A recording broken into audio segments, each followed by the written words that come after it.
Okay, session 6. Some of you guys are really going to like this one, I bet. It talks about Bill Walsh and the 49ers. So I guess the 49ers were trash, absolute dumpster fire, horrific, god-awful football team, much as they are now. And then Bill Walsh takes over, and he doesn't focus on winning the Super Bowl in the first year or whatever. He focuses on little standards of practice, creating a standard of excellence. He said if you take care of the little things, the score takes care of itself, which I love. Kind of reminds me of my saying, right? Little things aren't little things. They're pieces of big things. And so he does all that, and the very next year, they're still trash, right? But he has faith in his system, and he carries that through, and they eventually end up winning a bunch of Super Bowls. And he's one of the most celebrated coaches of all time.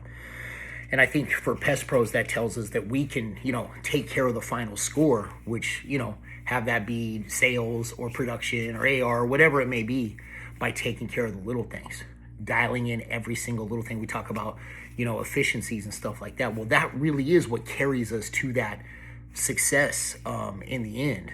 Not that there's ever an end, right?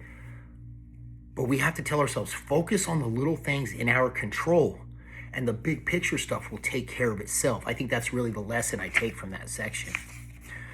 Moving on, it talks about it's tempting to look back after everything happens and create a narrative like, I always knew this was going to happen, so I wanted to do this and see what happened. I did all this stuff and look what happened. Man, you didn't know what was going to happen. You can't ever predict that. All you can do is the best you can every single day with those little things. This one I love. It talks about finding out what's important to you.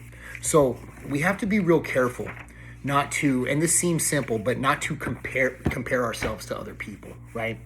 So if you want to be successful, figure out your own metrics. So for us, it could be production, efficiencies, like I said, AR, stuff like that.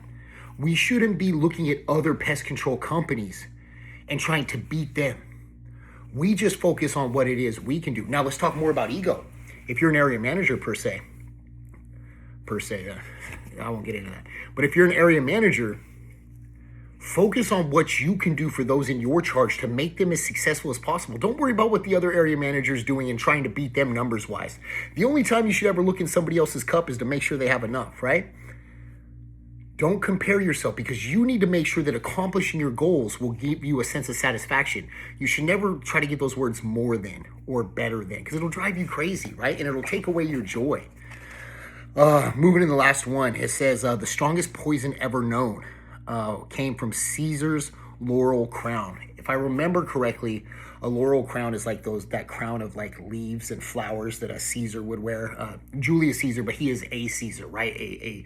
A ruler of Rome. Basically, success is a poison, right? It starts to make us tell us that we're better than, or we're gifted, or God wanted us to be successful. And it starts to poison us. Especially you guys, I want to give one example here. When I was early into fitness, it was really poison, dude. I had a lot of stuff. I was young. And I said, I'm going to work out. I'm going to get all in shape because I'm going to show those people. I'm going to show them.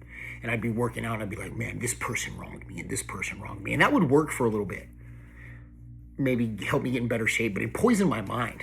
And now whenever I do anything like try to improve myself, whether it's fitness or finances or whatever, I do it with joy in my heart and out of love for myself and others, because that's the kind of motivation that can stay. It helps build a discipline based on compassion. We don't want to do things to spite other people. We want to do things to help other people.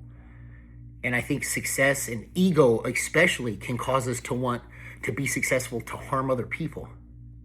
And that's god awful, man. Our success should be fueled by compassion for others and love for others. Thoughts of the day, anyway.